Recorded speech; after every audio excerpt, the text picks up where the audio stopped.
کیا قرآن کی آیتیں پڑھ کر کسی پر پھونک مار سکتے ہیں کہ نہیں؟ آپ روح کی تبدیلی کی طرف توجہ کریں، روح کی تبدیلی۔ اسی لیے میرے آقا صلی اللہ تعالیٰ علیہ وسلم نے جن لوگوں کو مسیحا بنایا، شاعر نے یہی کہا ہے، خود نہ تھے جو راہ پہ اوروں کے ہادی بن گئے، کیا نظر تھی جس نے کہ مردوں کو مسیحا کر دیا۔ میرے آقا صلی اللہ تعالیٰ علیہ وسلم نے ان کو مسیحا بنایا۔ بعض صحابہ ایسے ہیں، ایک سفر پر ہیں، کہتے ہیں ایک آدمی پیٹ کے درد سے تڑپ رہا تھا۔ صحابہ کو یہ خبر نہیں تھی کہ کیا کیا جائے۔ ایک صحابی آگے بڑھے، انہوں نے کچھ پڑھا، اس پر پھونک دیا، اس کو پیٹ کا درد چلا گیا، ختم ہی ہو گیا، صحیح ہو گیا۔ سارے صحابہ نے پوچھا کہ تو کیا حکیم ہے، تو کیا معالج ہے، طبیب ہے، کیا کیا تو نے؟ اس صحابی نے کہا مجھے کچھ سمجھ میں نہیں آ رہا تھا، یہ بڑی تکلیف میں تھا، جس کے ہاں یہ لوگ مہمان تھے، میں نے سورہ فاتحہ کی تلاوت کی اور اس پر پھونک دیا، اس کا پیٹ صحیح ہو گیا۔ لیکن صحابہ ہر چیز کو اس طرح سے نہیں لے لیتے تھے۔ سارے صحابہ ان کے اوپر جرح کرنے لگے، یہ کام کیا تجھے رسول اللہ نے کرنے کا حکم دیا تھا یا خود سے کیا؟ اس صحابی نے کہا نہیں، حضور نے تو ایسا کچھ کہا نہیں، میں نے خود کیا۔ پکڑ کر لے چلے حضور کی بارگاہ۔ کیا قرآن کی آیتیں پڑھ کر کسی پر پھونک مار سکتے ہیں کہ نہیں؟ یہیں سے، اس حدیث سے ہی ثابت ہوتا ہے کہ ہم جو بزرگان دین کے پاس دم کرانے کے لیے جاتے ہیں، وہ صحابہ آئے، کہا اے اللہ کے نبی صلی اللہ علیہ وسلم، آپ کے اس صحابی نے آج ایک عجیب و غریب عمل کیا۔ کہا کیا کیا؟ ایک شخص کا پیٹ شدت سے درد کر رہا تھا، انہوں نے سورہ فاتحہ پڑھ کر کے اس پر دم کر دیا۔ حضور مسکرائے اور فرمایا کیا تمہیں معلوم نہیں سورہ فاتحہ کا ایک نام سورہ شفا بھی ہے؟ سورہ فاتحہ کا ایک نام سورہ شفا بھی ہے۔ میرے صحابی نے جو کیا بالکل صحیح کیا۔ عزیزان گرامی وقار، سورہ فاتحہ آپ بھی پڑھے ہیں، بہت سارے لوگ پڑھیں، پھونک ماریں، کتنوں کا درد جائے گا۔ یہاں کیا ہے؟ زبان کی تاثیر ہے۔ جب دل اندر سے پاک ہو، زبان سے جو نکلے وہ اثر رکھتا ہے۔ محبوب الہی کے پاس ایک شخص آیا، اس نے اپنی بچیوں کی شادیوں کی شکایت کی کہ گھر میں کچھ بھی نہیں ہے، مال کچھ نہیں ہے، آپ کچھ رحم فرمائیں۔ انہوں نے 2-3 ڈھیلے اٹھائے اور 3 بار قل هو اللہ احد پڑھ کر کے دیا، اس کے ہاتھ میں دیا۔ تو بندہ کہتا ہے میں گھر لے کر گیا، وہ ڈھیلے تو دیکھا وہ سونے کے تھے، گولڈ تھے۔ میں نے بیچا، شادی کی، لیکن فارمولہ تو مل گیا تھا۔ اس نے بھی اپنے گھر میں ڈھیلے اٹھائے اور قل هو اللہ پڑھنے لگا، 1000 بار پڑھ لیا، ڈھیلا تو ڈھیلا ہی تھا، کچھ نہیں ہوا۔ دوسرے دن وہ آیا محبوب الہی کے پاس، کہا آپ نے اس دن مجھے جو دیا تھا کیا پڑھ کے دیا تھا؟ کہا قل هو اللہ پڑھ کے دیا تھا۔ کہا میں کتنی مرتبہ آپ نے پڑھا تھا شیخ محترم؟ محبوب الہی نے کہا 3 بار پڑھا تھا۔ کہا میں 1000 بار پڑھا، ڈھیلا بدلا ہی نہیں، ویسے ہی ہے۔ محبوب الہی نے فرمایا جا پہلے اپنی روح بدل لے، ہر چیز بدل جائے، اپنا دل بدل لے، اللہ تیری زبان سے ہر چیز کو بدل دے گا۔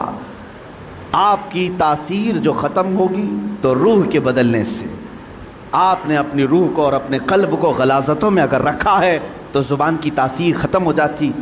حضرت سیدنا سلیمان جزولی رحمۃ اللہ تعالی جو دلائل الخیرات شریف کے مصنف، وہ کہتے ہیں درودوں کا مجموعہ انہوں نے لکھا ہے، کتاب لکھی ہے۔ ہم سفر پر تھے، عصر کی نماز کا وقت تھا، ٹائم ختم ہو رہا تھا، کنواں قریب میں تھا، وضو کرنے کے لیے، پانی نکالنے کے لیے کوئی چیز نہیں تھی، ہم پریشان تھے ساتھی لوگ۔ ایک چھوٹی سی 10 سال کی بچی آئی، اس سے کہا بیٹا تمہارا گھر قریب ہے تو بکیٹ کچھ لے آؤ، ڈول لے آؤ، پانی نکال کر ہم وضو کرنا چاہتے ہیں۔ اس لڑکی نے کہا پانی چاہیے آپ کو۔ وہ گئی اس کنویں کے پاس کھڑی ہو کر اپنا تھوک دیا اس نے، اور پانی جوش مار کر اوپر آیا۔ ان لوگوں نے وضو کیا۔ سلیمان جزولی فرماتے ہیں میں نے بچی کو روک لیا، بیٹا رک جا، ہم نماز پڑھیں گے، بعد میں تجھ سے بات کریں گے۔ نماز کے بعد انہوں نے کہا اللہ کا واسطہ دیتا ہوں، کون سا وظیفہ کرتی ہو، کون سا عمل کرتی ہو، تمہارے تھوک سے کنویں کا پانی اوپر تک کیسے آیا؟ وہ بچی کیا کہتی ہے، کوئی وظیفہ نہیں، میرے باپ نیک ہیں، انہوں نے صرف اتنی تربیت کی ہے کہ بیٹا میں کہتا ہوں ایک مومن کے لیے سب سے بڑی کرامت یہ ہے تم ادھر سے زبان سے ایک کلمہ بولو، سامنے والے کا دل بدل جائے، اس کے دل میں انقلاب آ جائے، یہ تمہاری کرامت ہے، یہ تمہاری کرامت۔ لیکن کب ہوگا جب تم خود اپنے آپ کو بدلنے کی سوچو۔ خدا نے آج تک اس قوم کی حالت نہیں بدلی، نہ ہو فکر جس قوم کو خود اپنی حالت بدلنے کا، نہ ہو فکر جس کو خود اپنی حالت بدلنے کا۔ عزیزان گرامی وقار، رسول محترم صلی اللہ تعالیٰ علیہ وسلم کا ایک مختصر سا عرصہ جو ہمارے درمیان رہا ہے پوری کائنات میں تیزی سے آج سنا کر کے آپ کے سامنے سے بارگاہ مصطفیٰ میں التجا بھی کروں گا۔ وہ مکہ مکرمہ کی سرزمین 14 صدیاں پہلے، آج سے 1400 سے 42 چل رہا ہے، اس کو اور 53 ملا لیں، اس کے ساتھ اور 53 ملا لیں، یعنی تقریباً 1495 کے سال کے قریب ہو گیا۔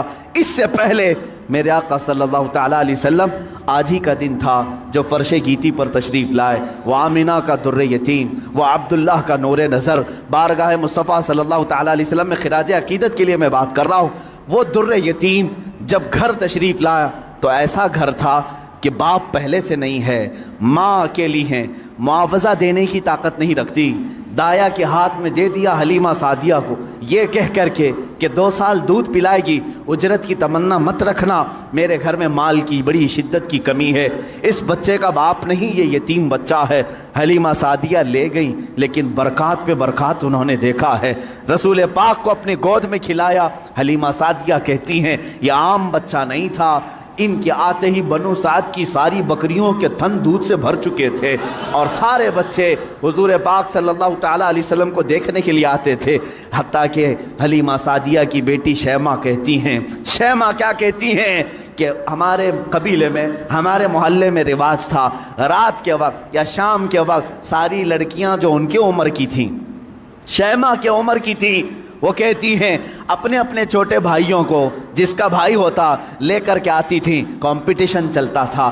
بہن اپنے بھائی کو دکھا کر کہتی کس کا بھائی زیادہ خوبصورت ہے۔ ہر خاتون، ہر بہن اپنے چھوٹے بھائی کی گود میں لے کر اس کے ناک نقشے بیان کرتی، ارے میرے بھائی کی تو پیشانی بڑی چوڑی ہے، یہ خوبصورتی کی علامت ہے۔ کوئی کہتی میرے بھائی کی تو آنکھیں بڑی جھیل جیسی ہیں اور یہ بڑا خوبصورت ہے۔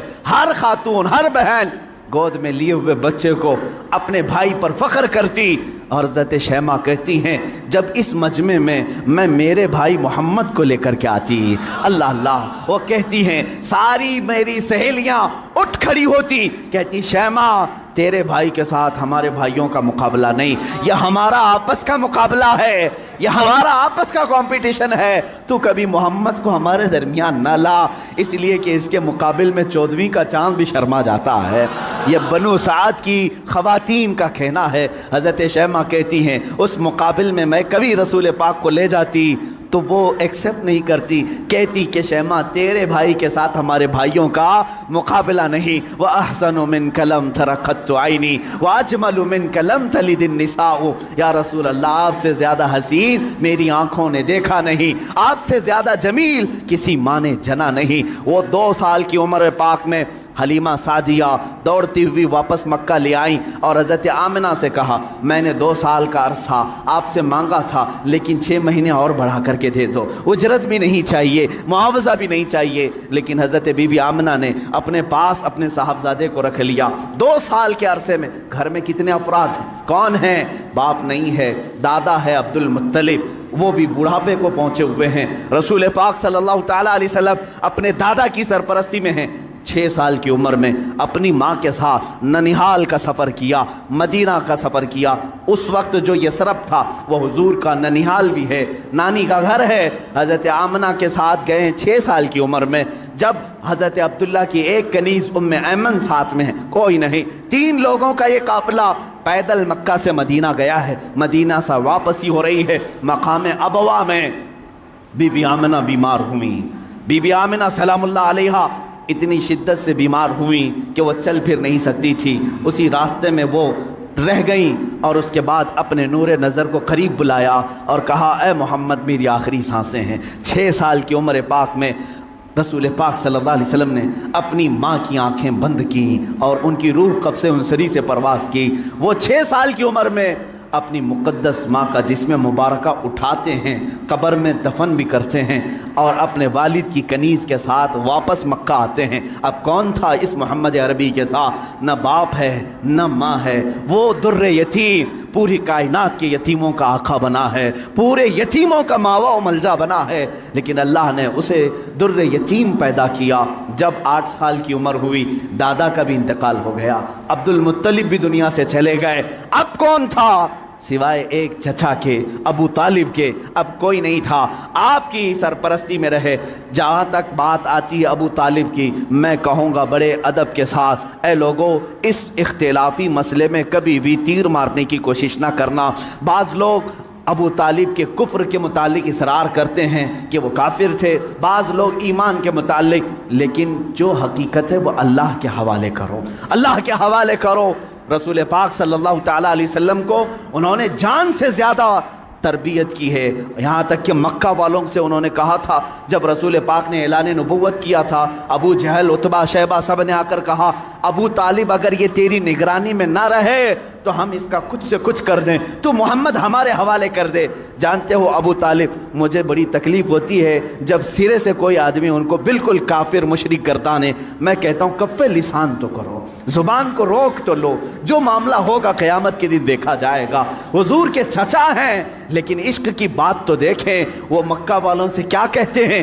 کوئی محبت کرنے والا ہی یہ جملے کہہ سکتا ہے۔ مکہ والوں سے انہوں نے کہا اے مکہ والوں سن لو، تم اگر میرے ایک ہاتھ میں چاند رکھ دو، دوسرے ہاتھ میں سورج رکھ دو، تب بھی میں محمد تمہارے حوالے نہیں کر سکتا۔ یہ ابو طالب کے الفاظ تھے جو رسول پاک کے لیے انہوں نے فرمائے تھے۔ میں ادب سے کہتا ہوں لیکن پھر ساتھ میں ایمان و کفر کا معاملہ اللہ کے حوالے کرتا ہوں، اس لیے کہ اس پوری قوم کو نہ جنت دینا ہے نہ دوزخ دینا ہے، نہ قیامت کے دن تمہارے ہاتھ میں فیصلہ ہے نہ میرے ہاتھ میں فیصلہ ہے۔ ابو طالب جنت میں جائیں گے کہ جہنم میں جائیں گے، میں کون ہوتا ہوں فیصلہ کرنے والا؟ نہ اعلیٰ ملائکہ میں سے ہیں ہم، نہ فرشتوں میں سے ہیں، بلکہ اللہ رب العزت کے حوالے ہے یہ فیصلہ، ہر ایک کے جنت و دوزخ کا فیصلہ۔ بہرحال 12 سال کی عمر میں ابو طالب نے رسول پاک کو اپنا ساتھی بنا لیا۔ ایسا مجھے بتاؤ ابو طالب پر جب بھی باتیں آئیں ادب کے ساتھ کہو، ادب کے ساتھ کہو۔ میں نے ابو طالب کو بہت پڑھا ہے، وہ رسول پاک کو چھوڑ کر ایک لمحہ بھی نہیں رہتے تھے، ایک لمحہ نہیں رہتے۔ 12 سال کی عمر میں جب انہیں یمن کی تجارت پہ جانا تھا، ابو طالب نے انہیں چھوڑا نہیں، رسول پاک کو تجارت کے سفر میں ساتھ لے لیا۔